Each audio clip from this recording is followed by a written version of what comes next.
ትንሽ ወደ ኋላ መለስ ብለን እንጀምር። የመሻሻል ዕጣ ፈንታ ከፊቱ የሚጠብቀው ህገ መንግስት ለኢትዮጵያ አራተኛው ነው። ንጉሠ ነገሥት ቀዳማዊ ኃይለ ሥላሴ ስልጣን ላይ ሳሉ የተጻፈው የ1923 ዓ.ም ህገ መንግስት የመጀመሪያው ነበር። በጣሊያን ወረራ ወቅት ታግዶ የነበረው የመጀመሪያ ህገ መንግስት በ1948 ዓ.ም በሌላ ተተካ። ነገር ግን ሁለቱም የንጉሱ ችሮታዎች እንጂ የህዝቡ ይሁንታ ያላቸው አልነበሩም።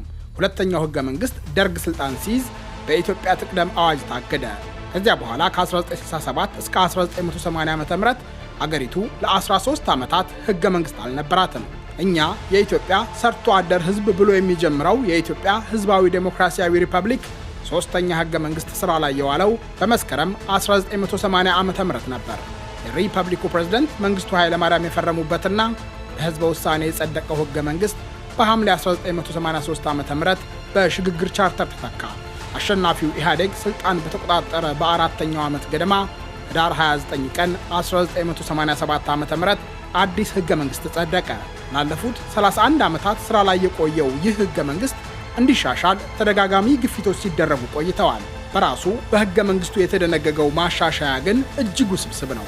ተግዳሮቱ ግን ራሱ ህገ መንግስቱ ብቻ አልነበረም። ህገ መንግስቱ እስካሁን ያልተሻሻለው በህገ መንግስቱ ባህሪ ሳይሆን ከህገ መንግስቱ ውጭ ባሉ ፖለቲካዊና የመሳሰሉት ጉዳዮች ይመስለኛል። ህገ መንግስት እናሻሽል የሚለውን ድምፅ እውቅና ለመስጠት እና እሱን ደግሞ ለመፍታት የነበራቸው ተነሳሽነት ወይ ደግሞ ፍላጎት አነስተኛ ይመስለኛል። የ97 ምርጫ ብናይ ህገ መንግስቱን ለማሻሻል የነበረው የህዝብ ስሜትና ፍላጎት ብታይ እና ህገ መንግስቱ ለማሻሻል ያለው የህገ መንግስቱ አሰራር ስታየው ህገ መንግስቱ ማሻሻል አትችልም። የማይሻሻል ህገ መንግስት ደግሞ ምን ይጋብዛል? ኤክስትራ ኮንስቲቱሽናል የሆነ ከህገ መንግስቱ ውጪ ያለ የህገ መንግስት መቀየሪያ መንገድ እንድትፈልግ ያደርጋል።